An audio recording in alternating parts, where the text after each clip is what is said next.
ठीक, चालू करते हैं।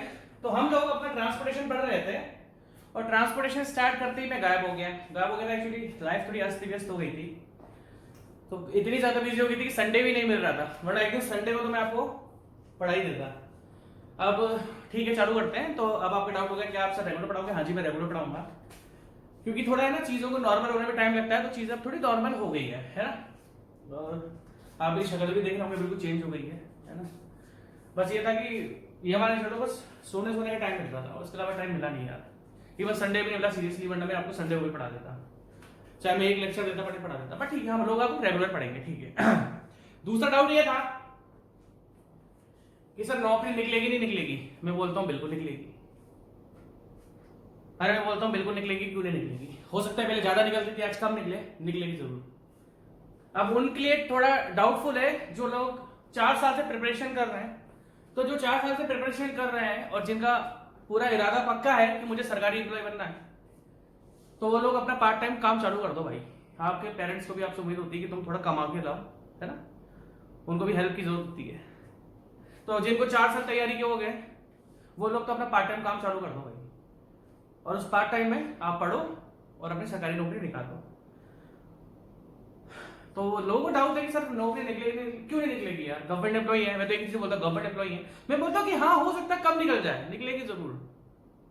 और टेंशन में मत लो, क्योंकि आप में से बहुत सारे लोग हैं जो पिछले 1-1.5 साल से इतनी जबरदस्त मेहनत कर रहे हैं और बोलते हैं सर वैकेंसी। अरे यार देखो, समय थोड़ा नॉर्मल होने में टाइम लगता है ना, नॉर्मल होकर नौकरियां निकलेंगी। ऐसा कभी नहीं हो सकता कि इंडिया में गवर्नमेंट जॉब्स ना निकले। थोड़ा डिले हो रहा है, कोई बात नहीं, ठीक है, ठीक है भाई। मैं अपने मुद्दे पर आता हूँ, क्योंकि ये ज्ञान मैंने आपको बहुत बार बांट दिया है। और हाँ, मैं आपसे सॉरी चाहूंगा कि मैं थोड़ा इतने दिन तक गायब था, है मजबूरियां में, क्या बताऊंगा, फंसा था बहुत। आपकी शक्ल भी देख रहा हूँ, चेंज लग रही होगी आपको आज। भाई काम करा है खड़े रहकर, और खड़े रहकर ही काम करा है, बस ये कंडीशन थी। खड़ा था बस मैं, सुबह से लेकर रात तक खड़ा रहता था बस, है ना, तो थोड़ा था। अब सिविल इंजीनियर हूं, तो सिविल इंजीनियर की लाइफ तो भाई साहब ऐसी होती है, कभी कभार आपको बहुत टाइम देना पड़ता है। सिविल इंजीनियर का रोल और मैं लिटरली सिविल इंजीनियर हूँ, ऐसा नहीं बस सिविल इंजीनियर पढ़ ली है, उसको लाइफ में इंप्लीमेंट करवाता हूँ, है ना। जो पढ़ता हूँ ना, सीमेंट कॉन्क्रीट ये सब में इंप्लीमेंट करवाता हूँ, तो यार थोड़ा है, मैं फंस जाता हूँ कभी कभी, ठीक है, सॉरी उसके लिए। तो हम लोग ट्रांसपोर्टेशन स्टार्ट कर चुके थे और बहुत दमदार तरीके से हमने ट्रांसपोर्टेशन स्टार्ट करा था, बट उतने ही दमदार तरीके से हमारी फुस के मैं गायब हो गया। तो उसी दमदार होकर फुस के मैं गायब हो गया था ना, एकदम से मैं वापस आ चुका हूं, और हम लोग अब ट्रांसपोर्टेशन को बहुत तरीके से पढ़ेंगे, ठीक है। अगर मैं अभी तक आप लोगों से डिस्कस हो कि हम लोगों ने ट्रांसपोर्टेशन में पढ़ा क्या है, तो मैं बोलूंगा हम लोगों ने ट्रांसपोर्टेशन में अभी ओनली इंट्रोडक्शन पढ़ा है ऐसा। मैंने आपको ट्रांसपोर्टेशन की इंपॉर्टेंस बताई, कंट्री के जीडीपी में क्या इंपॉर्टेंस है, हमारी सोशल लाइफ में क्या इंपॉर्टेंस है। तो अभी तक मैंने सब्जेक्ट की बस इंपॉर्टेंस आपको बताई है अभी तक। इस लेक्चर तक, अभी तो स्टार्ट हुआ लेक्चर, ये मैंने अभी आपको ट्रांसपोर्टेशन पढ़ाया नहीं है, बट आज मैं आपको ट्रांसपोर्टेशन पढ़ाऊंगा। आज के लेक्चर से वो इंट्रोडक्शन था, मैंने आपको सब्जेक्ट का वेटेज बताया था, इंपॉर्टेंस बताई थी कि क्या इंपॉर्टेंट सब्जेक्ट है। आज से मैं सब्जेक्ट को पढ़ाना स्टार्ट कर रहा हूं, ठीक है। तो अगर मैं अपने इंट्रोडक्शन से बात डिस्कस करूं, तो हमने ये देखा था कि ट्रांसपोर्टेशन का मतलब होता है किसी भी एक पॉइंट से दूसरे पॉइंट तक किसी भी चीज या इंसान को, वस्तु को या इंसान को पहुंचाना। एक पॉइंट से अगर आप दूसरे पॉइंट तक किसी भी इंसान या वस्तु को पहुंचा रहे हो, तो हम उस मोड को बोलते हैं या उस प्रोसेस को बोलते हैं हम ट्रांसपोर्टेशन। मैंने क्या बोला? इंसानों को भी पहुंचा सकते हो और किसी को भी पहुंचा सकते हो, जानवरों को भी पहुंचा सकते हो, हर चीज ट्रांसपोर्टेशन है। अगर आपने एक पॉइंट से दूसरे पॉइंट पर उसको शिफ्ट कर दिया, लिविंग मानो या फिर नॉन लिविंग मांगो, किसी को भी, मतलब जिंदा या नॉन लिविंग को हिंदी में क्या बोलते हैं वो, है ना, जो मतलब जैसे पेन होता है, नॉन लिविंग थिंग होती है, ठीक है। तो अगर हमने उसको एक पॉइंट दूसरे पॉइंट तक पहुंचा दिया तो वो ट्रांसपोर्टेशन है, ठीक है। अगर मैं आपसे बात डिस्कस करूं, मोड ऑफ ट्रांसपोर्टेशन क्या है? मोड ऑफ ट्रांसपोर्टेशन मतलब हम किन किन चीजों से एक पॉइंट से दूसरे पॉइंट तक पहुंचा सकते हैं। अब वो चाहे इंसान हो, चाहे वो नॉन लिविंग थिंग हो, ठीक है। तो सबसे पहले एक तो आपका हाईवे है या रोड्स है, इसकी हेल्प से हम एक पॉइंट से दूसरे पॉइंट तक लिविंग या नॉन लिविंग थिंग्स को ट्रांसपोर्ट कर सकते हैं, एक जगह से दूसरे जगह तक पहुंचा सकते हैं। सेकंड हमारा रेलवे है, रेलवे की हेल्प से भी हम एक पॉइंट से दूसरे पॉइंट तक पहुंचा सकते हैं चीजों को। तीसरा हमारा एयरपोर्ट है या एयरवे लिखो। एंड फोर्थ आपका शिपिंग या शिप्स, जिसको मैंने बोला था डॉक्स एंड हार्बर्स, वो आगे की चीज है डॉक्स एंड हार्बर्स, ठीक है। आप देख सकते हो वाटरवेज, वाटरवेज, पानी के थ्रू हम एक जगह से दूसरी को पहुंचा सकते हैं। तो ये चारों की अगर मैं आपसे बात डिस्कस करूं तो ये चारों है मेजर मोड ऑफ ट्रांसपोर्टेशन, कि किसी भी कंट्री में अगर मेजर रूप से चीजों को, लिविंग थिंग्स या नॉन लिविंग थिंग्स को ट्रांसपोर्ट करा जाता है तो मेजरली इन चारों से करा जाता है। तो क्या ओनली ये चार ही, तो क्या ये ओनली चार ही मोड ऑफ ट्रांसपोर्टेशन होते हैं? नहीं जी। अगर मैं आपसे बात करूं, मैंने आपको बहुत सारे मोड ऑफ ट्रांसपोर्टेशन बताए थे जिससे हम एक जगह से दूसरी जगह तक चीजों को ट्रांसपोर्ट कर सकते हैं, जैसे कि पाइपलाइन। पाइपलाइन से हम पानी को ट्रांसपोर्ट करते हैं, पानी क्या नॉन लिविंग थिंग है भाई। पाइपलाइन जो आपके घर में पानी आ रहा है वो भी तो एक जगह से दूसरी जगह तक, पानी जो आपके घर पर आ रहा है पाइपलाइन के थ्रू, वो भी तो कहीं से कहीं पर आ रहा है कहीं से, वाटर ट्रीटमेंट प्लांट जो है आपकी सिटी का, और आ रहा है आपके घर पे, तो पानी भी ट्रांसपोर्ट हो रहा है। तो मैं बोल सकता हूं पाइपलाइन भी मोड ऑफ ट्रांसपोर्टेशन है। आप मॉल्स में जाते हो, आप मॉल्स में जाते हो ना? हाँ जाते हैं। तो मॉल्स में एस्केलेटर्स ही देखे जो सीढ़ी अपने आप चलती हैं, एस्केलेटर्स होते हैं ना? एस्केलेटर्स भी मोड ऑफ ट्रांसपोर्टेशन है। एस्केलेटर जो मॉल के अंदर आप देखते हैं खड़े हो जाते हो, फिर एक सीढ़ी नीचे से आ रही है, एक सीढ़ी ऊपर जा रही है, वो भी मोड ऑफ ट्रांसपोर्टेशन है। अगर हम बात करें केबल कार्स की, उड़न खटोला, ये भी मोड ऑफ ट्रांसपोर्टेशन है कि नहीं है भाई? हमने अपने इंट्रोडक्शन में भी इनको, चाहे पाइपलाइन हो गई आपकी केबल कार होगी या बेल्ट कन्वेयर होगा। बेल्ट कन्वेयर क्या होता है? मान लो कहीं पर कंस्ट्रक्शन चल रहा है तो आपको क्या करता है कि एक पॉइंट से दूसरे पॉइंट पर एग्रीगेट करना, तो हम पूरे बेल्ट का सिस्टम बनाते हैं, बेल्ट के थ्रू चीजों को ट्रांसपोर्ट कर सकते हैं। तो मोड ऑफ ट्रांसपोर्टेशन ये चारों नहीं होते, मोड ऑफ ट्रांसपोर्टेशन बहुत ज्यादा होते हैं। बट अगर हम लोग ये बात डिस्कस करें कि मेजर कौन कौन से मोड ऑफ ट्रांसपोर्टेशन होते हैं, तो बोलूंगा highway, railway, airway and waterways. इन चारों की हेल्प से हम मेजरली चीजों को ट्रांसपोर्ट करते हैं। समझ लो मेरी बात?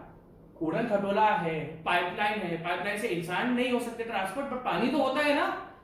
उड़न खटोले जब हम उत्तराखंड गए तो आप लोग भी गए होंगे कभी, तो या वैष्णो देवी गए तो वैष्णो देवी में भी उड़न खटोला 100% होगा। तो चीज है, इसको छोड़ते हैं।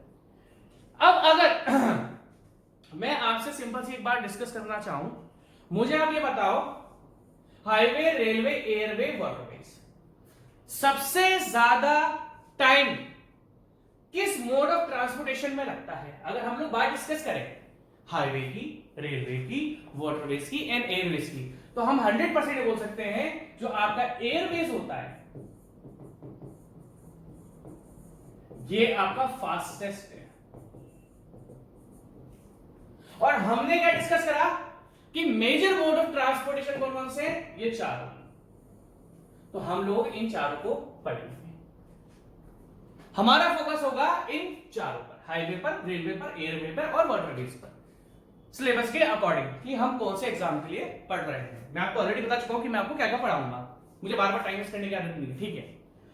तो हम लोगों ने बात करी, अगर मैं सबसे ज्यादा फास्टेस्ट की बात करूं कि सबसे फास्टेस्ट कौन सा मोड ऑफ ट्रांसपोर्टेशन होता है, तो आप बोलोगे सर एयरवे सबसे फास्टेस्ट होता है। अगर मैं आपसे बात डिस्कस करूं सबसे स्लोएस्ट कौन सा होता है, सबसे स्लो मोड ऑफ ट्रांसपोर्टेशन कौन सा है, तो आप आंख बंद करके बोलोगे सर जो शिपिंग होता है ना, दैट मींस वाटरवेज, सर ये सबसे ज्यादा सस्ता और सबसे ज्यादा स्लो होता है। अगर हम बात करें कि भाई सबसे ज्यादा फास्टेस्ट मोड ऑफ ट्रांसपोर्टेशन क्या है, तो आप बोलोगे एयरवेज। फिर हम बोलेंगे भैया सबसे slowest mode of fastest mode of transportation आप लिख लेना, स्लोवेस्ट मोड ऑफ ट्रांसपोर्टेशन आप लिख लेना, ठीक है।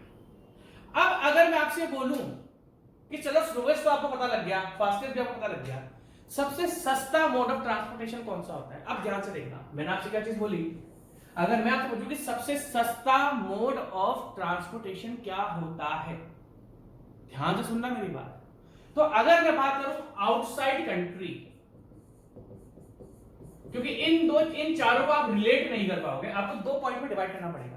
भाई स्लोएस्ट और फास्टेस्ट तो आपको पता लग गया, बट अगर मैं बोलूं कि सबसे सस्ता और सबसे महंगा कौन सा है, तो अगर हम आउटसाइड कंट्री की बात करें, लाइक मुझे यहां से लेके अमेरिका कुछ भेजना है, कहीं पर भी कुछ भेजना है, तो सबसे चीप मोड ऑफ ट्रांसपोर्टेशन जो हम बोलेंगे ना, सबसे सस्ता, वो होता है आपका शिप्स या वाटरवेज। और सबसे एक्सपेंसिव की बात करें, जो सबसे एक्सपेंसिव मोड ऑफ ट्रांसपोर्टेशन है वो कौन सा है आपका? एयरवेज। तो हम लोगों ने डिस्कस करा फास्टेस्ट क्या है एयरवेज, स्लोवेस्ट क्या है वाटरवेज। और सबसे सस्ते की भी बात करें, आउटसाइड कंट्री से एक कंट्री से दूसरी कंट्री पहुंचाना है, तो सबसे सस्ता कौन सा है? वाटरवेज। और सबसे महंगा कौन सा है? एयरवेज। अभी मैं आपको और भी आगे चीजें बताऊंगा। अगर मैं विद इन कंट्री की बात करूं, कंट्री के अंदर सबसे सस्ता मोड ऑफ ट्रांसपोर्टेशन क्या है?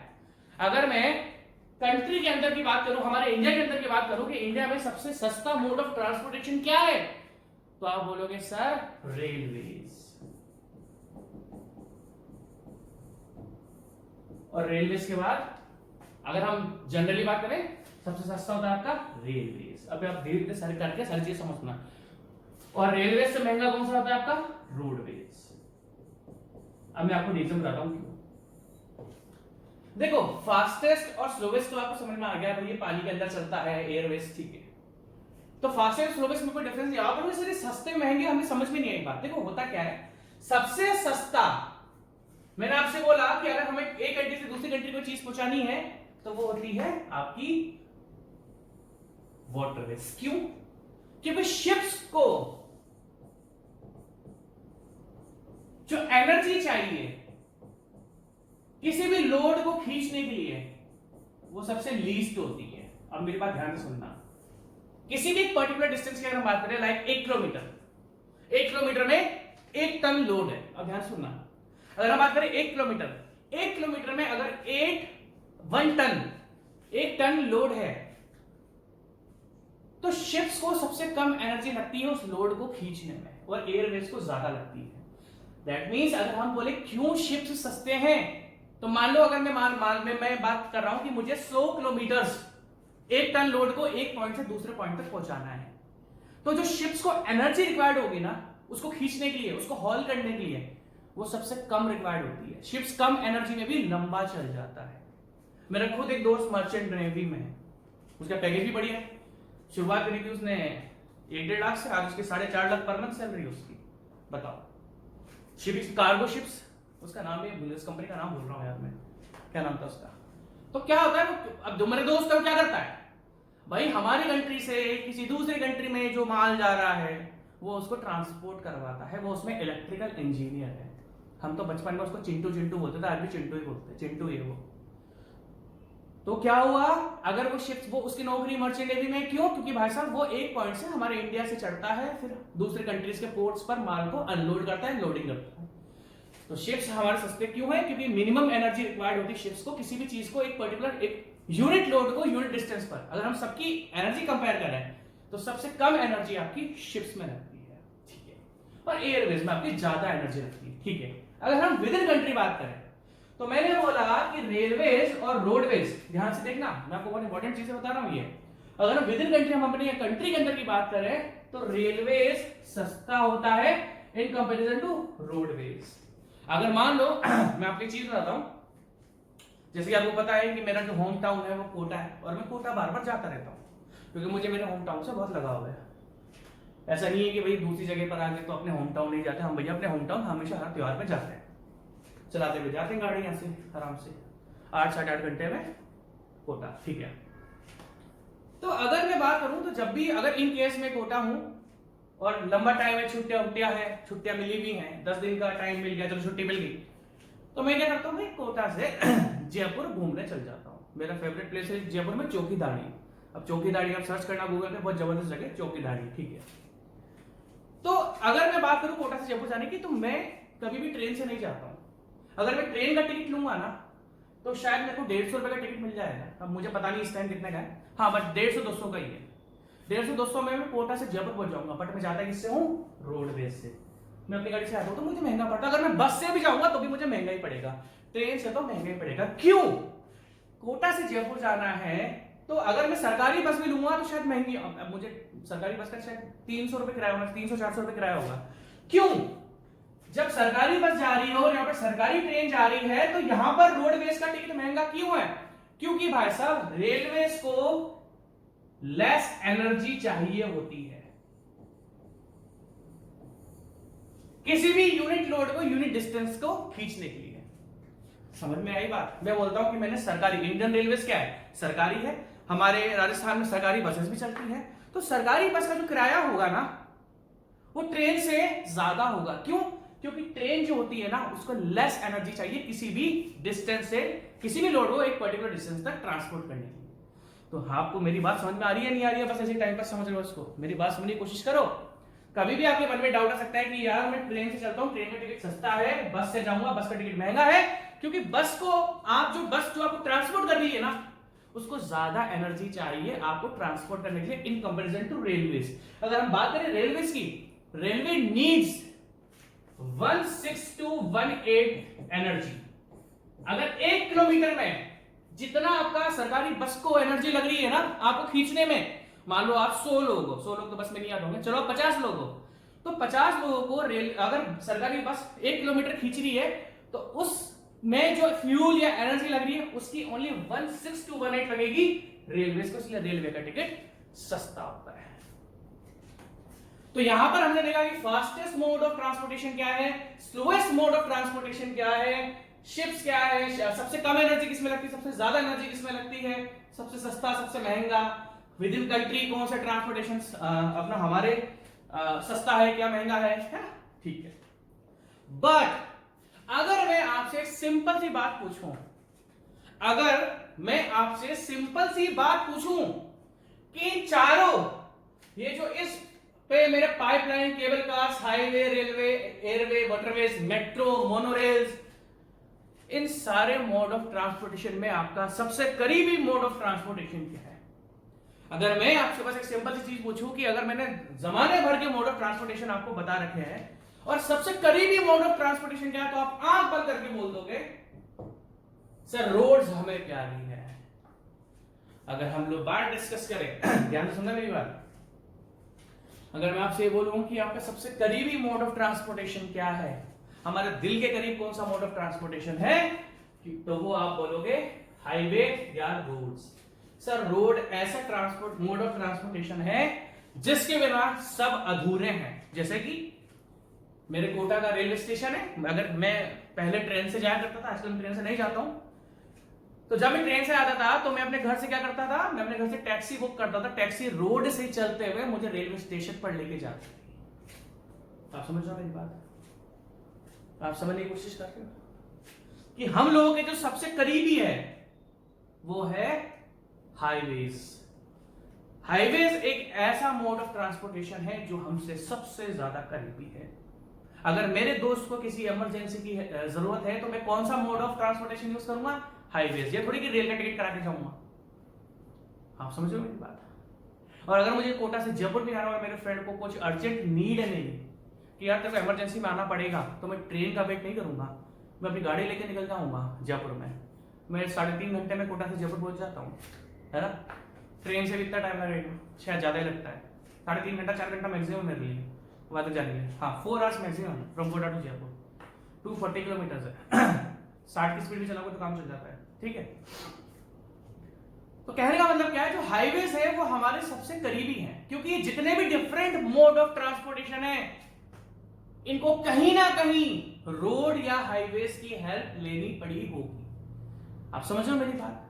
अगर मुझे अपने दोस्त के घर पर जाना है तो मैं अपनी गाड़ी उठाऊंगा या बाइक उठाऊंगा और बाइक से अपने दोस्त के साथ दोस्त के पास जाऊंगा। अब ऐसा तो नहीं कि मैंने घर पे अपना रेलवे का इंजन खरीद के लगा हुआ होगा, मिलता भी नहीं होगा मेरे ख्याल से, तो खरीदना तो बहुत दूर की बात है, मिलता ही नहीं है, गवर्नमेंट प्रॉपर्टी आप खरीद नहीं सकते उसको, ठीक है। तो गवर्नमेंट प्रॉपर्टी है वो गवर्नमेंट की, ठीक है। तो ऐसा तो नहीं मेरे घर पे इंजन है और मैंने इंजन पे लाया चलो भाई चलते हैं, तो ये चीज अलग है ना, हम इन चीजों को यूज नहीं कर सकते हैं। अब ऐसा तो नहीं कि चलो मेरे को यार जयपुर जाना, चलो यार मेरे यार हेलीकॉप्टर निकाल लो, नहीं है ना मेरे पास, मेरे को नीड भी नहीं है। ऐसा नहीं जिन लोगों के सपने होते हैं यार कब मेरे पास मेरा पर्सनल हेलीकॉप्टर होगा, नहीं भाई मैं तो अभी खुश हूं, मुझे हेलीकॉप्टर चाहिए भी नहीं। तो हम ये पहचान सकते हैं कि हाँ रोडवेज ही हमारी लाइफ में सबसे ज्यादा इंपॉर्टेंट है। इसका मतलब ये नहीं कि दूसरे मोड ऑफ ट्रांसपोर्टेशन नहीं है, बट दूसरे मोड ऑफ ट्रांसपोर्टेशन को भी रोड्स की हेल्प लेनी ही पड़ती है। कहने का मतलब ये है सबसे पहले जो हम लोग पढ़ेंगे HAC, हम लोग डिस्कस करेंगे हाईवे इंजीनियरिंग। अगर सारे मोड ऑफ ट्रांसपोर्टेशन की बात करें तो सबसे इंपॉर्टेंट और सबसे करीबी जो हमारे हैं वो है आपका हाईवे इंजीनियरिंग। अगर मैं आपसे बोलूं कि हाईवे इंजीनियरिंग हमारे लिए इंपॉर्टेंट क्यों है, क्योंकि हाईवेज को कोई भी यूज कर सकता है, रोड्स को कोई भी यूज कर सकता है। हाईवे और रोड में आपको कंफ्यूजन नहीं लेना है। अगर आप बोलोगे सर हम आपके मन में कभी डाउट आया है, आपके मन में कभी भी डाउट आया कि सर हम पढ़ते तो रोड है फिर इसको हाईवे क्यों बोला जाता है, आपके मन में कभी डाउट आया है? एक्चुअली इसको हाईवे इंजीनियरिंग आप ये मत सोचना यार, देखो डिफरेंट टाइप की रोड्स होती है, लाइक हाईवेज हैं, एक्सप्रेसवेज हैं। हाईवेज अलग टाइप के रोड्स हैं, एक्सप्रेसवे अलग टाइप के रोड्स हैं, सिटी रोड्स अलग टाइप के रोड्स हैं। तो सर हम हाईवे क्यों लिखते हैं? इसका दूसरा नाम भाई साहब रोड इंजीनियरिंग भी होता है, ध्यान रखना। इसका ओनली नाम हाईवे इंजीनियरिंग नहीं होता, इसका दूसरा नाम क्या होता है? रोड इंजीनियरिंग, है ना? तो आपके दिमाग में क्यों सर हाईवे क्यों नाम है? ठीक है, तो आपको ये तो समझ में आ गया कि भाई सबसे करीबी हमारा कौन सा है? हाईवे। ठीक है, दूसरे मोड ऑफ ट्रांसपोर्टेशन भी इंपॉर्टेंट है, ऐसा नहीं है नहीं है, बट सबसे मोस्ट इंपॉर्टेंट क्या है? हाईवे। क्यों? क्योंकि ये उन सब के लिए फीडर है। फीडर का मतलब क्या होता है कि अगर मुझे रेलवे स्टेशन यूज करना है तो फिर मुझे टेम्पो से, अपनी गाड़ी से या अपने पापा से बोलना पड़ेगा मुझे छोड़कर आकर। अगर मुझे एयरपोर्ट जाना है तो भी मुझे रोड ही यूज करनी पड़ेगी। अगर मुझे शिप्स के पोर्ट्स पर जाना है, पोर्ट मतलब बंदरगाह होता है ना हिंदी में, बंदरगाह जाना है तो भी मुझे रोड्स का यूज ही करना पड़ेगा। तो इन सब के लिए फीडर है। फीडर क्या होता है? जो सबकी मदद करे, जो सबको हेल्प करे, वो फीडर आपका। ठीक है, अगर हम लोग ये बात डिस्कस करें how can we define highway engineering, तो हमारा सबसे पहला फोकस क्या होगा? हमारा सबसे पहला फोकस होगा हाईवे इंजीनियरिंग। मैं आपको एक बार फिर रिपीट कर देता हूं, जेई के एग्जाम्स के लिए आपके इंपॉर्टेंट हैं, जेई और एई के एग्जाम्स के लिए आपके इंपॉर्टेंट होते हैं हाईवेज एंड रेलवेज। और अगर आप गेट और आईईएस की हम अगर बात करते हैं, एक्चुअली आईईएस की ज्यादा बोलो, गेट नहीं आईईएस बोलो आप। अगर हम जेई और एई एग्जाम्स के बारे में बात करते हैं तो हाईवेज और रेलवेज आपका हर एग्जाम में आएगा। और अगर आप आईईएस इंडियन इंजीनियरिंग सर्विसेज की बात करोगे तो चारों आते हैं भर भर के। तो हम लोग किसके लिए पढ़ रहे हैं? हम लोग पढ़ रहे हैं गेट की, हम किसके लिए पढ़ रहे हैं? जे के लिए और ए के लिए। हम गेट के लिए भी नहीं पढ़ रहे हैं, ठीक है जी। अब अगर हम बात करें तो हमने सबसे पहले जो हम पूरा स्टडी करेंगे वो पहले पढ़ेंगे हाईवे, और हाईवे के बाद हम लोग मूव करेंगे रेलवे पर। मैं आपको एयरवे नहीं पढ़ाऊंगा, मैं आपको वाटरवेज नहीं पढ़ाऊंगा, क्योंकि मैं आपको आईपीएस के लिए नहीं पढ़ा रहा हूं। हाँ, फ्यूचर में इन सब्जेक्ट को जब मैं आईपीएस के लिए लेके जाऊंगा तब मैं एयरवे और वाटरवेज पढ़ाऊंगा, ठीक है। तो हम लोग फाइनली क्या डिस्कस करेंगे? हाईवे एंड रेलवे, ठीक है। अगर हम लोग सिंपल सी बात डिस्कस करें, define highway engineering, what is highway engineering, तो मैं बोलूंगा the science and technology, the science and technology used the science and technology used for the construction of road the science and technology used for the construction of road is termed as highway engineering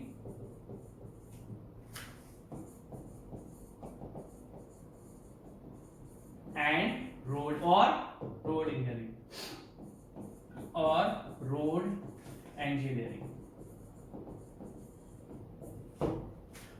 पसीना आ रहा है यार, गर्मी हो रही है।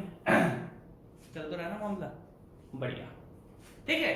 The science and technology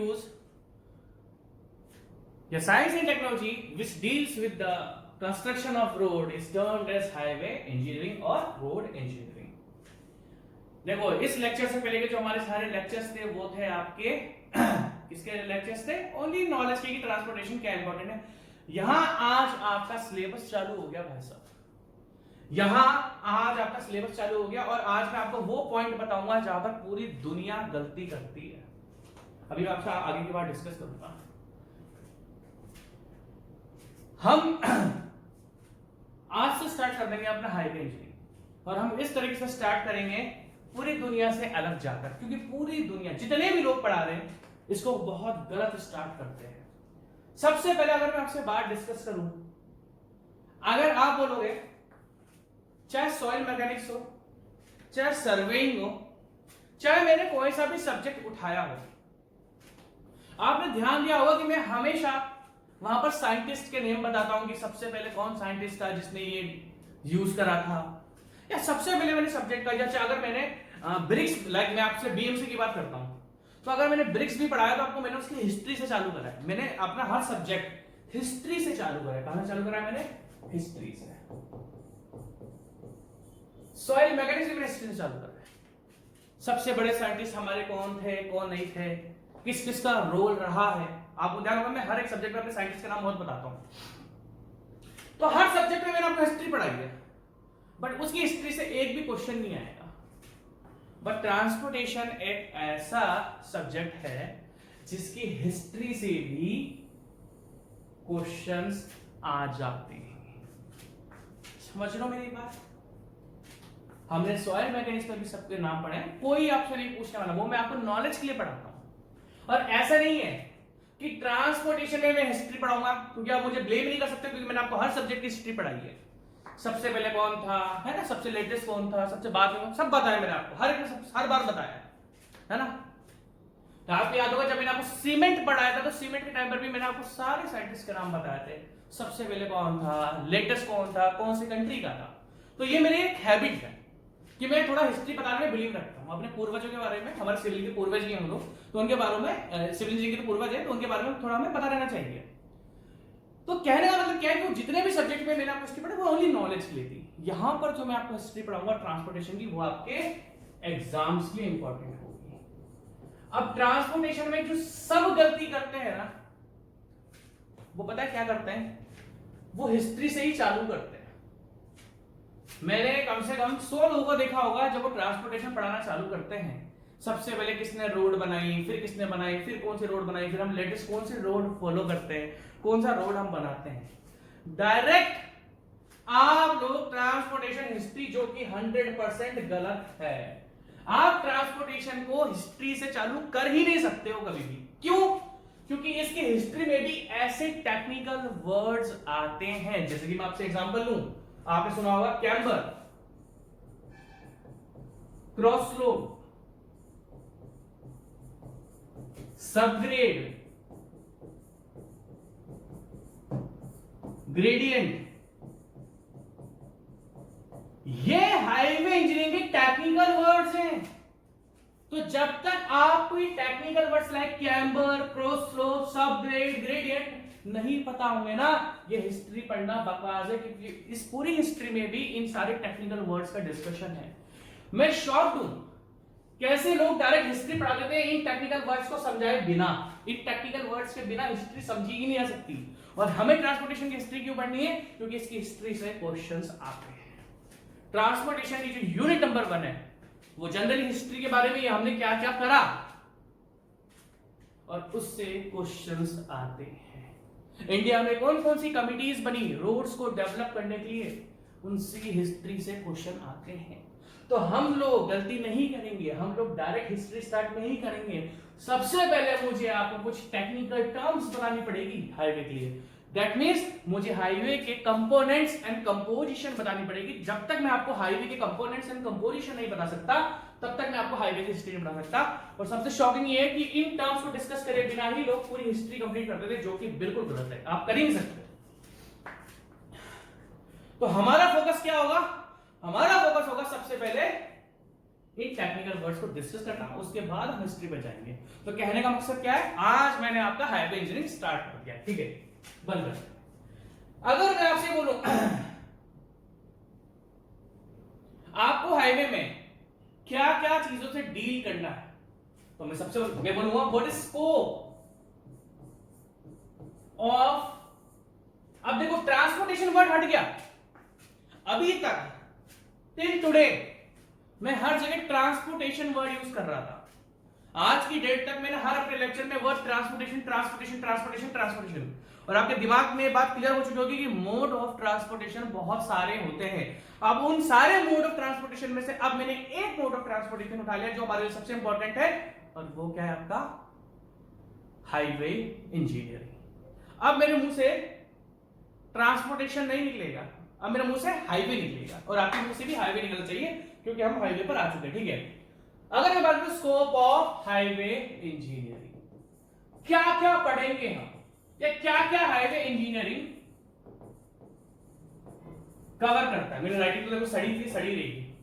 मैं कितने दिन बाद भी आ जाऊं, मैं 10 साल बाद भी आऊंगा, मेरी राइटिंग बेकार थी और मेरी राइटिंग बेकार ही रहेगी। ठीक है, अगर मैं आपसे डिस्कस करूं स्कोप ऑफ हाईवे इंजीनियरिंग, आपको क्या लगता है कि हाईवे इंजीनियरिंग में हम लोग क्या करते हैं? भाई आपको सबसे पहला वर्ड क्या होगा?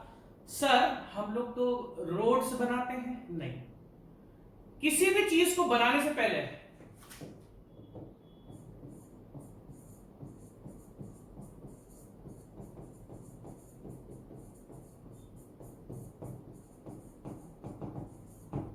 क्या डील करता है आपका हाईवे इंजीनियरिंग? क्या बताया मैंने? मैं बोलूं भाई हाईवे इंजीनियरिंग में आप लोग क्या करोगे? सर हम तो रोड बनवाएंगे, रोड बनवाएंगे सर, रोड बनवाएंगे। अरे भाई साहब रोड ऐसे ही नहीं बनती है, हर एक चीज का स्टेप्स होता है। तो सबसे पहला जो स्टेप होता है वो क्या होता है? Development and planning. अब डेवलपमेंट और प्लानिंग का मतलब क्या है? आपको सबसे पहले किसी भी जगह पर आपको अगर कुछ भी बनाना है, लाइक रोड बनाना है, कुछ भी बनाना है, तो आपको सबसे पहले उसकी हिस्ट्री निकालनी पड़ती है, किस एरिया में कब क्या बना था, कब क्या था और आज की कंडीशन क्या है। तो सबसे पहले हम लोगों को प्लानिंग करनी पड़ती है। अगर हमें किसी भी चीज को, रोड को भी बनाना है ना, तो हमको सबसे पहले करनी पड़ती है प्लानिंग। किस तरीके से उस काम को करेंगे। क्या मेरे को टाइम वेस्ट सेकंड, मेरे पास कॉल तो ज्यादा है इसलिए मेरे को टाइम उठा ले तो मैं। ठीक है, तो हम लोग क्या पढ़ रहे थे? हम लोग डिस्कस कर रहे थे कि स्कोप ऑफ हाईवे इंजीनियरिंग में क्या क्या चीजें हम कवर करेंगे। ठीक है, तो सबसे पहले हम कवर करेंगे development and planning. Development and planning का मतलब क्या है? किस तरीके से अगर किसी भी जगह पर मुझे कोई नया रोड कंस्ट्रक्ट करना है, तो सबसे पहले मैं देखूंगा कि क्या क्या तो वहां पर एट प्रेजेंट आपका डेवलप उस रोड में हो चुका है। तो सबसे पहले हमने क्या बात करी कि सबसे पहले हम उस जगह का पूरा हिस्टोरिकल बैकग्राउंड निकालेंगे। ठीक है, उसके बाद हम अपनी आगे की प्लानिंग करेंगे। इसी प्लानिंग के साथ हम अपना अलाइनमेंट फिक्स करेंगे। ये वर्ड आप जान लो, अलाइनमेंट। अलाइनमेंट का मतलब क्या होता है कि कहां से कहां तक की रोड आपकी होगी, और समझो मेरी बात, ये अलाइनमेंट सबसे इंपॉर्टेंट होता है। आज दिल्ली में जितने भी फ्लाईओवर्स बन रहे हैं या बन चुके हैं, सबसे इंपॉर्टेंट होता है उसका अलाइनमेंट। कहां से लेके कहां तक निकलेगा। कहीं ऐसा तो नहीं है किसी की दुकान फ्लाईओवर के अंडर में आ रही है या किसी का घर उसके अंडर में आ रहा है। तो अलाइनमेंट फिक्स करना सबसे इंपॉर्टेंट काम होता है कि कहां से लेके कहां तक का बनेगा, और इसी के साथ फिर उसका सर्वे स्टार्ट करवा देना। मैं आपको बता रहा हूं कि जनरली हम लोग हाईवे, ये कुछ एग्जाम का नहीं है। ठीक है, ये कुछ एग्जाम का पॉइंट नहीं है कि हाँ हम क्या क्या ट्रांसपोर्टेशन के हाईवे के पोर्शन में हम लोग क्या क्या पढ़ेंगे। ठीक है, उसके बाद चलो आपने आपका अलाइनमेंट डन कर लिया। जहां पर मैं हाईवे वर्ड लिख रहा हूं, यहां पर सिंपल सी बात है कि मैं रोड को रिप्रेजेंट कर रहा हूं, ओनली हाईवेज को रिप्रेजेंट नहीं, मैं एक्सप्रेसवे को भी रिप्रेजेंट कर रहा हूं, मैं सिटी रोड को भी, मैं स्टेट रोड को, सबको रिप्रेजेंट कर रहा हूं। हाईवे रोड्स का रिप्रेजेंटेशन करने का वर्ड है, ओनली हाईवे मत समझना। मैं आपको क्लियर कर चुका हूं, हाईवे इंजीनियरिंग या रोड इंजीनियरिंग सेम चीजें हैं, आपको इसमें बिल्कुल भी कंफ्यूजन नहीं होना चाहिए। तो जब हमने देख लिया कि भाई कोई रोड कहीं से निकल रही है और मुझे यहाँ पर कुछ नया रोड कंस्ट्रक्ट करना है, तो सबसे उसका डेटा निकाल लिया, हिस्ट्री निकाल ली, प्लानिंग कर ली, कहां से लेके कहां तक की बनाएंगे, उसका अलाइनमेंट फिक्स कर लिया कि भैया किस पॉइंट से किस पॉइंट तक जानी है रोड, और उसका फिर सर्वे कंप्लीट करना। सर्वे का, ये सर्वे की सारी कहानी मैं आपको ऑलरेडी पढ़ा चुका हूं, तो इस सर्वे में यहाँ पर आपको डिस्कस नहीं कर दूंगा। जब हमारा अलाइनमेंट फिक्स हो गया, तो उसके बाद हम लोग क्या करेंगे? अलाइनमेंट फिक्स होने के बाद हम देखेंगे कि किस टाइप की रोड आपको बनानी है। भाई आपने सीसी रोड देखी होगी, कंक्रीट की रोड होती है, फिर आपने डब्ल्यूबीएम रोड देखी होगी, मतलब बिटुमिनस रोड देखी होगी, बिटुमिन की भी रोड होती है, जिसको आप बोलते हो, क्या बोलते हो, टार, है ना। टार अलग चीज है, बिटुमिन अलग चीज है, एस्फाल्ट अलग चीज है। आपने काली रोड देखी होगी ना भाई, एक तो आपने ग्रे रोड देखी है, वो थी सीसी रोड, और एक आपने क्या देखी है, क्या डांबर, मेरे को बचपन में बोलते डांबर की रोड बन रही है ना। तो देखो तीन चीजें होती है, बिटुमिन, एस्फाल्ट एंड टार, ये तीनों अलग अलग चीजें जिस पर हम आगे जाकर आएंगे। तो हम ये डिसाइड करेंगे कि हम कौन सी रोड उस लोकेशन पर, कोई भी पर्टिकुलर लोकेशन है, कौन सी रोड उस जगह पर हम लोग बनाएंगे। ठीक है भाई, सीसी रोड बनानी है, बिटुमिनस बनानी है, एस्फाल्ट बनानी है, टार रोड बनानी है, उसकी थिकनेस देखेंगे कितनी थिकनेस की रखनी है और उसका ड्रेनेज का अरेंजमेंट करेंगे धीरे करके। तो ये कुछ चीजें हैं जैसे, तो स्कोप ऑफ हाईवे इंजीनियरिंग में आता है development and planning. Second point क्या हो गया हमारा, हाईवे डिजाइन। ठीक है, थर्ड फिर हम डिस्कस करेंगे आगे ट्रैफिक के बारे में। थर्ड हम डिस्कस करेंगे ट्रैफिक के बारे में भी, क्या क्या ट्रैफिक एग्जिस्टिंग है और कैसे इस ट्रैफिक को हम और इंप्रूव कर सकते हैं, है ना। क्या क्या इसका एग्जिस्टिंग ट्रैफिक है, कहीं पर भी अगर मुझे रोड बनानी है तो पहले तो मैं उसका एग्जिस्टिंग ट्रैफिक देखूंगा, उसकी स्टडी करूंगा पूरे से, और ये देखूंगा कि नए रोड की जो जरूरत है वो कहां से कहां तक है। तो हम ट्रैफिक इंजीनियरिंग को भी डिस्कस करेंगे। हाईवेज में ट्रैफिक बहुत इंपॉर्टेंट पार्ट है, ध्यान रखना। सबसे पहले ही ट्रैफिक स्टडी होती है। कहीं पर भी अगर रोड बनेगी नई छोटी, सबसे पहले ट्रैफिक स्टडी, कहीं पर भी फ्लाईओवर बनेगा सबसे पहले ट्रैफिक स्टडी होती है।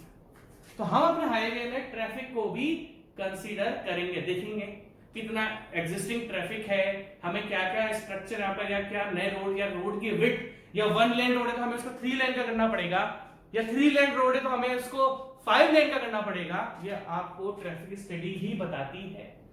और मैंने खुद ऑब्जर्व करा है इंडिया में, जहां पर एक्चुअली दिल्ली एनसीआर के एरिया में बहुत सी रोड्स डेवलप हो रही है ना, अच्छी बात, ठीक है। तो ये आपका स्कोप ऑफ हाईवे इंजीनियरिंग होता है, इन चीजों को हम लेकर चलेंगे, ठीक है। ये कोई एग्जाम में आने वाली बात नहीं थी, ठीक है, थोड़ा बहुत बताया मैंने आपको। जितना भी मैंने स्कोप आपको बताया है ना, ये अब एक एक यूनिट में कन्वर्ट होगा।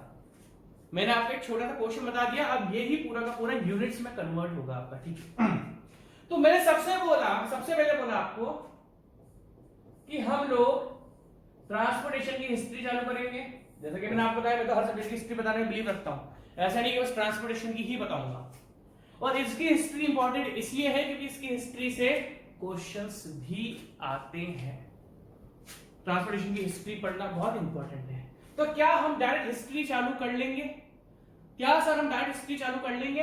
नहीं जी, मैं डायरेक्ट हिस्ट्री स्टार्ट आपकी नहीं करूंगा, क्योंकि हिस्ट्री को समझने के लिए, क्योंकि हिस्ट्री में भी जिन लोगों ने अपने अपने प्रकार की, अपने अपने टाइप की रोड्स बनाई थी, और जो आपको मैं कंटेंट बताऊंगा हिस्ट्री को समझाने के लिए भी, उसमें भी मुझे सबसे पहले कुछ टेक्निकल टर्म्स समझनी पड़ेगी, और इन टेक्निकल टर्म्स को समझे बिना आप ट्रांसपोर्टेशन की हिस्ट्री को समझ ही नहीं सकते। तो सबसे पहले अगर टेक्निकल टर्म्स की बात करूं तो मैं स्टार्ट कर रहा हूं टॉपिक आपका कंपोजिशन ऑफ रोड। उसके लिए मुझे इसमें एक फोटो लगाना पड़ेगा। आप मुझे एक सेकंड दो, मुझे एक फोटो लगाना है, मैं आपको दिखाता हूं कंपोजिशन ऑफ रोड होती कैसे। एक सेकंड वेट करो आप। कुछ फोटोग्राफ्स लगाए मैंने आपके सामने शायद आपको देख ही रहे होंगे। तो क्यों लगाएंगे? क्योंकि हम लोग जो हिस्ट्री डिस्कस करेंगे, हिस्ट्री डिस्कस करने से पहले हम लोगों को कुछ टेक्निकल टर्म्स, कुछ टेक्निकल वर्ड्स रोड या हाईवे से रिलेटेड हमें पढ़ने होंगे, ठीक है। तो मैंने बोला कंपोजिशन ऑफ रोड। अगर मैं देखो, there are two different things, एक होता है कंपोजिशन ऑफ रोड और एक होता है components of road. Components of, history को शुरुआत करने से पहले, क्योंकि अगर हम हाईवे पर आ चुके हैं, अब हम लोग किस पर आ चुके हैं, आप लोग हम हाईवे इंजीनियरिंग पर आ चुके हैं, तो अब हमारा फोकस ओनली रोड पर होगा या ट्रैफिक पर होगा। अब हमको या तो रोड पढ़नी है या ट्रैफिक पढ़ना है। हमें अब सब कुछ रोड से रिलेटेड पढ़ना है, वो कोई सी भी टाइप के रोड हो, हमें पढ़ना सब कुछ रोड से रिलेटेड है, ठीक है। एक मैंने आपसे बात करी कंपोजिशन ऑफ रोड की, और एक मैंने आपसे बात करी कंपोनेंट्स ऑफ रोड की। अगर मैं आपसे बात करूं, अगर इस फोटोग्राफ में अगर मुझे कुछ दिख रहा है, बिल्कुल दिख रहा है, देखो ध्यान से, क्या आपको ये रोड दिख रही है? देखो, अगर हम देखें तो ये आपका पेवमेंट है। अब मैं रोड वर्ड बोलना बंद कर दूंगा, हम लोग डिस्कस करेंगे टेक्निकल टर्म्स में, है ना, ठीक है। अगर मैं चलो अभी भी आपके सामने इसको रोड बोल देता हूं तो आपको दिख रहा होगा कि यहां पर रोड है ना, थोड़ी कर्व्ड है, स्लोप में है। इस जगह एक्चुअली कर्व्ड है जिसको हम बोलते हैं पैराबोलिक, और इस जगह आपकी थोड़ी सी स्लोप में है। ये होता है आपका कंपोनेंट ऑफ रोड। आपने रोड में देखा होगा, रोड के अंदर क्या होते हैं, डिवाइडर्स होते हैं। डिवाइडर टेक्निकल वर्ड नहीं है। डिवाइडर का काम क्या होता है कि अगर एक साइड से ट्रैफिक, देखो दो रोड्स हैं, एक ट्रैफिक इधर से इधर जा रहा है और एक ट्रैफिक इधर से इधर जा रहा है, तो ताकि आप लोग एक दूसरे के कांटेक्ट में ना हो, रोड के बीच में क्या प्रोवाइड कर दिया जाता है, मीडियंस। क्या प्रोवाइड कर दिया जाता है, मीडियंस। तो मीडियंस जिसको आप डिवाइडर बोलते हो, है ना, जैसे मान लो उधर से इधर ट्रैफिक मूव कर रहा है, इधर से उधर ट्रैफिक मूव कर रहा है, तो ताकि दोनों आप एक दूसरे कांटेक्ट में आ जाओ, तो बीच में एक मीडियंस बना दिए जाते हैं, डिवाइडर बना दिया जाता है, ताकि ट्रैफिक एक दूसरे से डिस्टर्ब ना हो। तो ये जो डिवाइडर में मीडियंस है, ये है आपका कंपोनेंट ऑफ रोड। यहां पर देखा होगा कि आपने रोड में थोड़ा सा कर्व होता है, स्लोप होता है, ये है component of road. Composition of road क्या है, मैं रोड की थिकनेस के अक्रॉस बात करूंगा, तो आपको दो टर्म्स ध्यान रखनी पड़ेगी। एक होता है कंपोजिशन ऑफ रोड और एक होता है कंपोनेंट्स ऑफ रोड। तो फर्स्ट हम क्या डिस्कस कर रहे हैं, हम लोग डिस्कस कर रहे हैं कंपोजिशन ऑफ रोड। देखो मैं आपको बता रहा हूं, मैं बुक की तरह बिल्कुल नहीं चल रहा हूं, मैं बुक से बिल्कुल टोटली अलग चलूंगा। अभी यही कंपोजिशन ऑफ रोड और कंपोनेंट ऑफ रोड आप लोग हिस्ट्री के बाद पढ़ते हो, और मैं बोलता हूं हिस्ट्री से पहले पढ़ने पड़ते हैं, क्योंकि हिस्ट्री में इनसे रिलेटेड सारे वर्ड्स आते हैं। इवन मेरे कॉलेज में भी मुझे हिस्ट्री पहले पढ़ाई थी, जबकि हिस्ट्री बाद में आती है। हमको पहले रोड के टेक्निकल कुछ वर्ड समझने पड़ते हैं, ठीक है। तो हम लोगों ने सबसे पहले डिस्कस करा composition of road. Composition of road का मतलब क्या है, मैं रोड के थिकनेस के अक्रॉस बात करूंगा, ठीक है। जनरली जो आपकी रोड होती है वो होती है आपकी 4 लेयर्स में। सबसे नीचे वाली लेयर को हम बोलते हैं, अगर हम बात करें कंपोजिशन ऑफ रोड की, अब ध्यान से देखना, अगर मैं बात करूं आपसे कंपोजिशन ऑफ रोड की, तो दैट मींस मैं उसके थिकनेस के अक्रॉस बात कर रहा हूं कि रोड की थिकनेस के अक्रॉस क्या क्या होता है। सबसे नीचे सबग्रेड, अभी आपको दिखाता हूं, मैं एक एक टर्म एक्सप्लेन करूंगा। इसी टॉपिक्स को मैं आगे जाकर और ज्यादा एक्सप्लेन करूंगा। मैं बस आपको थोड़ा हिस्ट्री, क्योंकि हिस्ट्री से एग्जाम से क्वेश्चन आते हैं, तो मैं उससे पहले आपको थोड़ा बहुत डिस्कस करना चाहता हूं, ताकि आपके भेजे के अंदर कुछ हो। सबसे नीचे जो लेयर होती है रोड की, उसको हम बोलते हैं सबग्रेड। इधर देख सकते हो, सबसे नीचे वाली क्या आपका सबग्रेड। सबग्रेड के ऊपर जो लेयर होती है वो क्या होती है आपकी सब बेस कोर्स।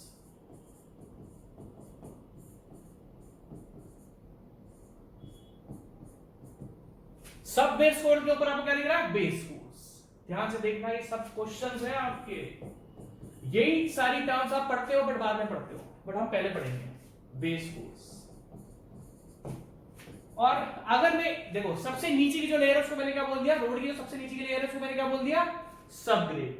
सबग्रेड के ऊपर सब बेस, सब बेस के ऊपर बेस कोर्स, बेस कोर्स के ऊपर बाइंडर कोर्स। बाइंडर कोर्स हर जगह नहीं डाला जाता, अभी मैं आपको सब बताऊंगा। सब बाइंडर कोर्स हर जगह नहीं डाला जाता, और सबसे ऊपर का जो पोर्शन होता है सरफेस कोर्स और वियरिंग कोर्स। सरफेस कोर्स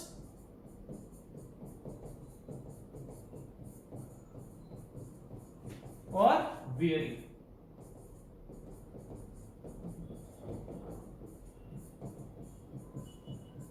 तो हम लोग रोड के थिकनेस के अक्रॉस बात करें, दैट मींस हम कंपोजिशन ऑफ रोड पढ़ रहे हैं, रोड के थिकनेस के अक्रॉस क्या क्या होता है।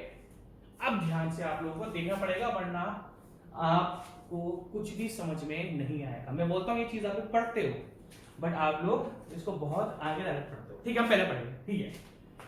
अगर मैं सबसे पहले बात करूं तो मैंने आपको बोला कि रोड के सबसे नीचे का जो पोर्शन होता है, या सबसे नीचे की जो लेयर होती है, उसको हम बोलते हैं सबग्रेड। अगर मैं यहां पर सबग्रेड टिक करूं आपके सामने, रेड पेन से कर दूं, अगर मैं आपके सामने सबग्रेड टिक करूं तो देखो ये रहा आपका सबग्रेड, ये है सबसे नीचे वाला पोर्शन। अगर हम लोग डिस्कस करें सबग्रेड होता क्या है, सबग्रेड अर्थ की वो सरफेस होती है जिसको हम कॉम्पैक्ट करते हैं। ध्यान से सुनना, मैंने आपसे क्या बोला। आपसे ये भी पूछा सकता है कि रोड के सबसे नीचे, एक्चुअली ये कोई लेयर नहीं होती एग्रीगेट या बिटुमेन की या किसी भी चीज की या सॉइल की, ये ऑलरेडी एग्जिस्टिंग लेवल होता है आपका।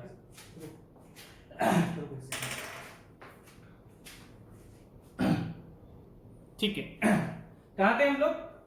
ठीक है, सबग्रेड में। ठीक है, तो अगर मैं आपसे बात करूं सबग्रेड की, अगर मैं बात करता हूं, तो अगर हम लोग ये बात करते हैं कि आपकी कोई भी आप बिल्डिंग बनाते हो, तो बिल्डिंग का जो कॉलम होता है, कॉलम से जो कनेक्टेड होती है फुटिंग, वो फुटिंग कहां पर रेस्ट करती है? ध्यान से सुनना। हम कोई भी बिल्डिंग बनाते हैं या बिल्डिंग का कॉलम्स की फाउंडेशन बनाते हैं, तो फाउंडेशन आपकी रेस्ट कहां पर करती है? तो आप बोलोगे सर ऑब्वियसली सॉइल के अंदर करती है सर फाउंडेशन रेस्ट। तो आपको दो टर्म्स ध्यान रखनी पड़ेगी। एक टर्म तो मैंने आपके सामने बोली, क्या? अगर मैं सबग्रेड की बात आपसे करूं, अगर मैं आपकी सबग्रेड की बात आपके सामने करूं, तो आपको उसे रिलेट करना पड़ेगा किससे? एक हो गया फाउंडेशन, और फाउंडेशन, किसी भी स्ट्रक्चर की फाउंडेशन रेस्ट किस पे करती है? किसी भी स्ट्रक्चर की जो फाउंडेशन होती है वो रेस्ट किस पे करती है? सॉइल पर करती है। अब आपको एक चीज ध्यान रखना पड़ेगा। तो ये जो फाउंडेशन, हम कोई सी भी फाउंडेशन है, चाहे टाइल फाउंडेशन है, चाहे आइसोलेटेड फुटिंग है, कंबाइंड फुटिंग है, जो भी फुटिंग्स है, फाउंडेशन है, इसको हम कंस्ट्रक्ट करते हैं और रेस्ट किस पे करते हैं? सॉइल पर। अब ध्यान से देखना, जो रोड हम कंस्ट्रक्ट करते हैं उसको हम बोलते हैं पेवमेंट। आपको बहुत ध्यान से सुननी पड़ेगी मेरी बात। जो रोड हम कंस्ट्रक्ट करते हैं, अपना अलग से मटेरियल ला के रोड को कंस्ट्रक्ट करते हैं, उसको हम बोलते हैं पेवमेंट। और ये पेवमेंट जिस पर रेस्ट करती है उस सॉइल को हम बोलते हैं सबग्रेड। समझ में आई मेरी बात? फुटिंग को कंपेयर करो पेवमेंट से। दैट मींस रोड का जो हम कंस्ट्रक्शन करेंगे उसको हम बोलेंगे पेवमेंट, और वो पेवमेंट जिस पर रेस्ट करेगा उसको हम बोलेंगे सबग्रेड। तो दैट मींस सबग्रेड हम लोग कंस्ट्रक्ट नहीं करते हैं। फिलिंग मिट्टी को फिल कर सकते हैं। सबग्रेड में हम कुछ ऐसा, आप समझ रहे हो मेरी बात? सबग्रेड क्या होता है? जहां पर, अब ध्यान से देखना, सबग्रेड क्या है? इधर देखो ध्यान से। सबग्रेड आपका ऐसा अर्थवर्क है, ऐसी मिट्टी है, ओनली मिट्टी है, अर्थवर्क है, जिसको कॉम्पैक्ट करके, उसके अंदर की एयर को रिमूव करके हम लोग उसके ऊपर रोड पेवमेंट को कंस्ट्रक्ट करते हैं। फोटोग्राफ्स आपको अपने भेजे के अंदर बहुत तरीके से डालने पड़ेंगे। तो आपको ये चीज क्लियर होनी चाहिए कि जो आपका सबग्रेड है वो अर्थ है, वो मिट्टी है जहां पर हमें रोड बनानी है, और उस लेयर को हम लोग क्या करते हैं? कॉम्पैक्ट करते हैं। तो अगर मैं इसको बिठा दूं, मैं पेवमेंट फाउंडेशन को, आप थोड़ा रिलेट कर लेना, ये मैंने आपको समझाने के लिए लिखा था, है ना? अगर मैं सबग्रेड की डेफिनेशन लिखूं, अब ध्यान से देखना, इट इज डिफाइंड एज, ध्यान से देखना, it is defined as finished and compacted earthwork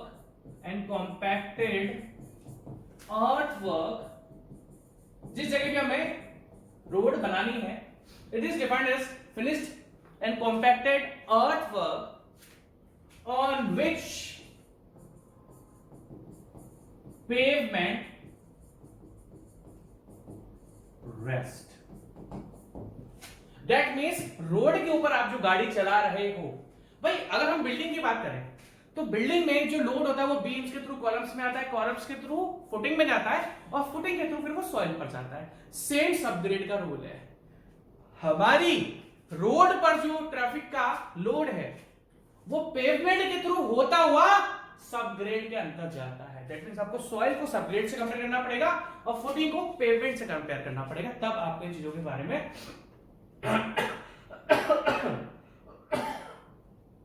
आपको समझ में आएगा। या खराश होगी गलत, ठीक है। अगर हम लोग आगे की बात डिस्कस करें, अब क्या है भाई, ध्यान से देखना भाई, एक पहाड़ है ऐसा, अब मुझे मतलब कटिंग, मतलब मान लो गड्ढा है, अब ध्यान से देखना, मुझे इस गड्ढे के अंदर ध्यान से लेके आके रोड बनानी है। तो भाई मुझे इस गड्ढे को फिल करना पड़ेगा, और इस गड्ढे को फिल करके मुझे फिर इसको कॉम्पैक्ट करना पड़ेगा। तो कहने का मतलब क्या है, जो आपका सबग्रेड होता है ना, अब इस लाइन को बहुत ध्यान से देखना। अब आपको बताऊं ये मैं टर्म्स क्यों पढ़ा रहा हूं, क्योंकि जितनी भी हिस्ट्री होती है उन सब मैं आपको बता इसलिए रहा हूं क्योंकि ट्रांसपोर्टेशन की जो हिस्ट्री है ना, वो इन टेक्निकल टर्म्स को समझे बिना आप समझ ही नहीं सकते। और सबसे शॉकिंग बात यह है कि कोई भी आपको ये टर्म्स पहले नहीं पढ़ाता, उससे पहले आपको हिस्ट्री पढ़ा देता है। अब वो हिस्ट्री फिर उड़ती है सारी के साथ। हम सिस्टमेटिक चलेंगे, ठीक है। It is defined as the finished and compacted earthwork on which pavement rests। Subgrade, आप एक चीज ध्यान से देखना, कभी भी आप कोई ड्राइंग देखोगे कंस्ट्रक्शन की, मेरा तो आए दिन का काम है ड्राइंग्स देखने का, वहां पर आपकी टर्म जरूर लिखी मिलती है EGL। EGL का मतलब आपको अच्छी तरीके से पता होगा, existing ground level. Existing ground level, ground level का मतलब समझ गया भाई, जो रोड हमारी है जो अभी बनी नहीं है, ना हम उस रोड को खोदेंगे और ना हम उस रोड पर फिलिंग करेंगे। देखो जब रोड को खोदते हैं उसको बोलते हैं एक्सकेवेशन और कटिंग, और जब रोड को फिल करके ऊपर हाइट पर लेके जाते हैं उसको हम बोलते हैं एम्बैंकमेंट। क्या बोलते हैं? एम्बैंकमेंट।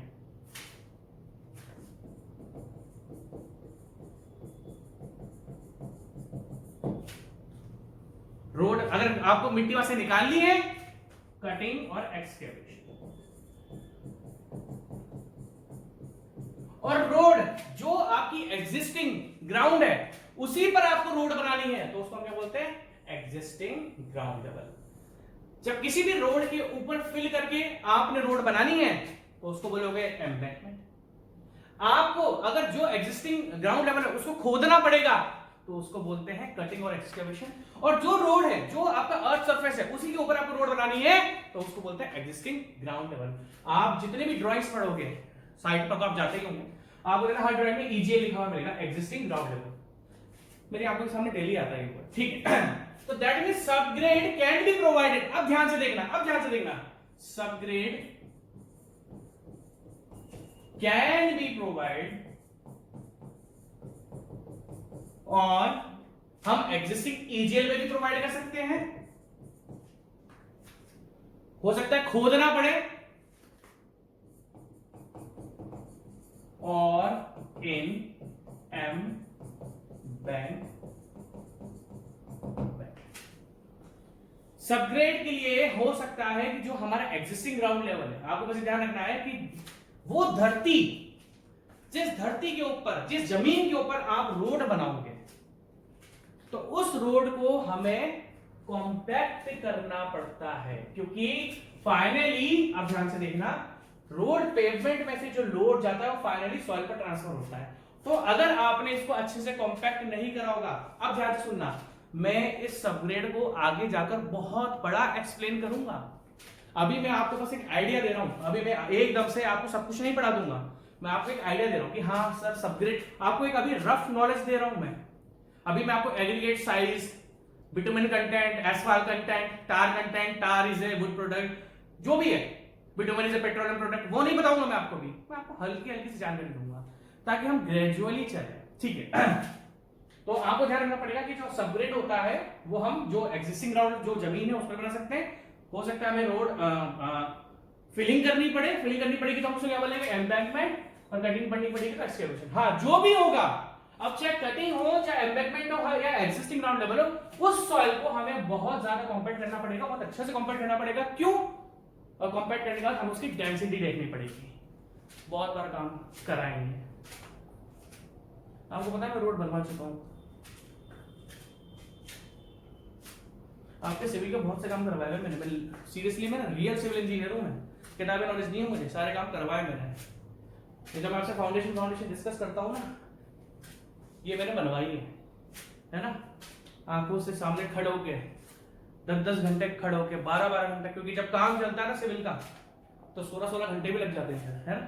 क्योंकि अब बीच में से नहीं, सिविल का काम कैसा होता है, एक्टिविटी चालू होगी, कोई स्लैब कास्ट होना चालू होगा तो करना है, तो खत्म करना है, ऐसा नहीं है यहाँ, ठीक है। कोई कॉलम, कोई पियर चालू हो गया तो खत्म करना है, तो फिर करना है। तो मेरे पास होने की कोशिश करो। ठीक है, जब मेरा गला बहुत ही जरा खराब हो रहा है। ठीक है, अब हमें सबग्रेड को कॉम्पैक्ट क्यों करना पड़ेगा? सिंपल सी बात है भैया, जिस सॉइल पर आप फाउंडेशन रखोगे, फुटिंग रखोगे, अगर वो सॉइल ही लूज हुई, उसकी डेंसिटी अच्छे से नहीं हुई, अगर वो कॉम्पैक्ट नहीं हुई, तो आपका सॉइल का फेलियर हो जाएगा और फाइनली आपकी जो रोड है वो सेटल आपकी हो जाएगी। ठीक है, अब अगर आप एक चीज ध्यान से देख सकते हो तो मैंने आपके सामने यहां पर देखो, ये रोड की कंपोजिशन है। ऊपर के जो दो फोटोग्राफ्स हैं वो कंपोजिशन है, बट नीचे के जो फोटोग्राफ्स है ना आपके, वो कंपोजिशन के नहीं है। अब आपको एक चीज ध्यान से देखनी पड़ेगी। यहां पर मैं आपके सामने दो टेक्निकल वर्ड्स और ला रहा हूं, एक का नाम है कैम्बर और दूसरे का नाम है ग्रेडियंट। और ट्रस्ट मी, जब हम हिस्ट्री पढ़ेंगे तो हिस्ट्री में कैम्बर वर्ड भी यूज होगा और ग्रेडियंट वर्ड भी यूज होगा।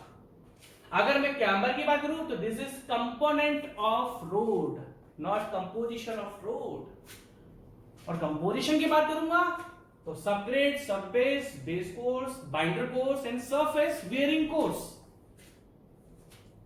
तो हम लोग अगर आगे बार डिस्कस करें, अब देखना, आप बोलोगे सर आप तो कंपोजिशन ऑफ रोड पढ़ा रहे हो, तो कंपोनेंट ऑफ रोड कैम्बर पर क्यों आगे? वो इसलिए आगे, सबसे पहली बात है बहुत रफ लैंग्वेज में आपको इस कैम्बर को मैं वापस लेकर आऊंगा। ये मैं समझना पढ़ाकर छोड़ दिया, ये हल्की सी नॉलेज दे रहा हूं मैं आपको।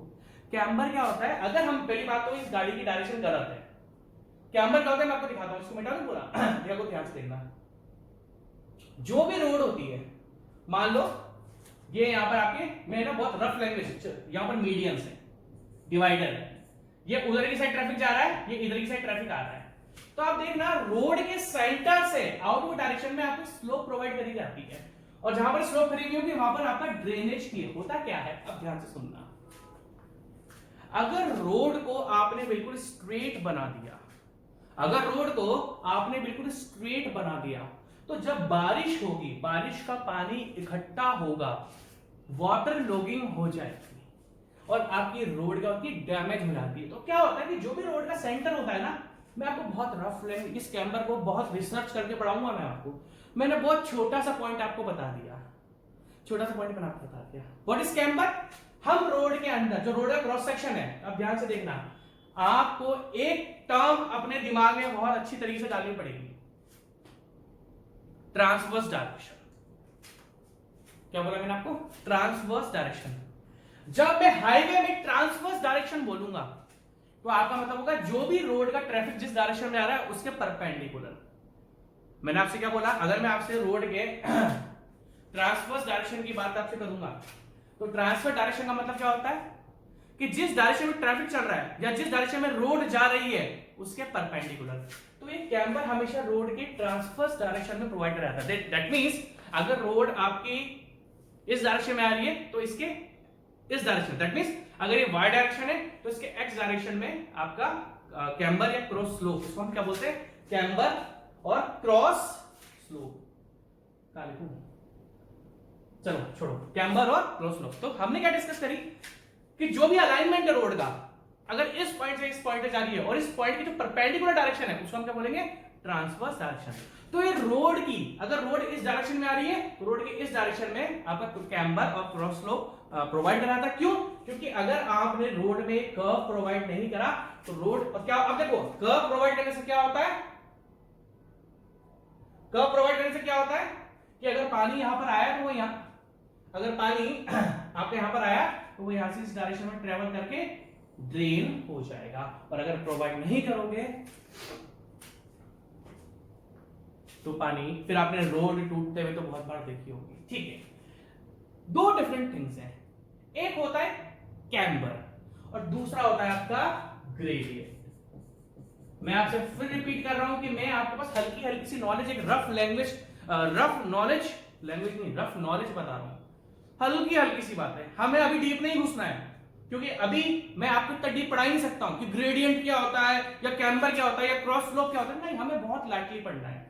हमें बस बताया कि रोड में क्या कुछ एक कर्व गया आता है। अब आपके भेजे में आ रहा हो सुपर एलिवेशन, सुपर एलिवेशन को मत सोचो अभी, क्योंकि आप सारे पढ़े पढ़ाए हो। तो हमें अभी नहीं पढ़ना है। तो अगर हम बात करते हैं कैम्बर की, रोड में कर्व है जो कि इसलिए दिया जाता है कि अगर बारिश वारिश हो तो पानी इकट्ठा नहीं रोड पे, कर्व ट्रेवल करके दूसरी साइड पे चल जाए।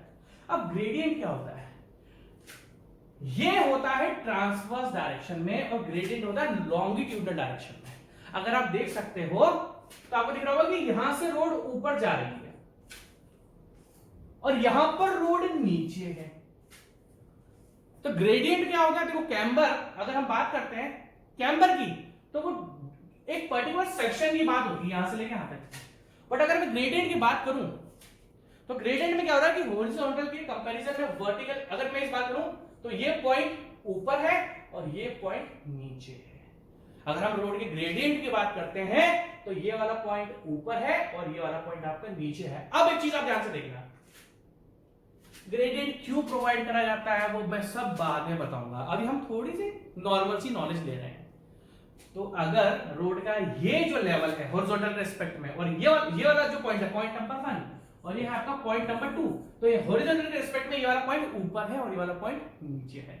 द रेट ऑफ राइज और fall longitudinally with respect to horizontal is known as gradient।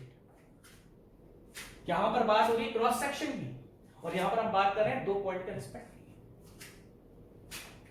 तो ग्रेडियंट समझ में आ गया? पानी अंदर से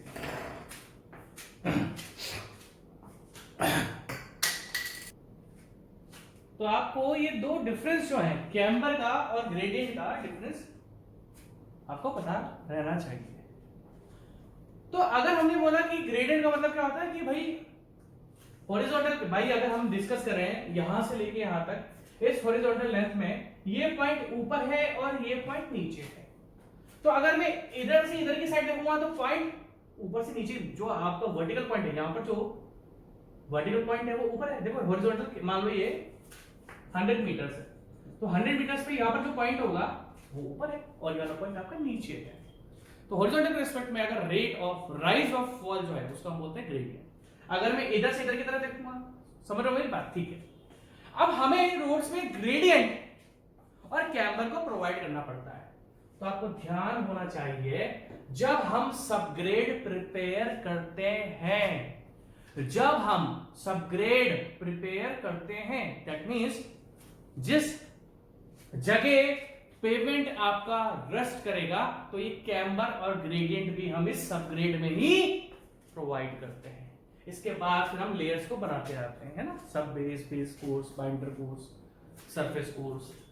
तो आपको ध्यान रखना पड़ेगा कि जब कैम्बर, हमें रोड पर कैम्बर तो रखना पड़ेगा, तो जब हम सबग्रेड प्रिपेयर करते हैं और कॉम्पैक्ट करते हैं तो उसी टाइम हमें कैम्बर के लिए और ग्रेडियंट के लिए सेम टाइम पर मिट्टी का ध्यान रखना पड़ता है, सबग्रेड का ध्यान रखना पड़ता है।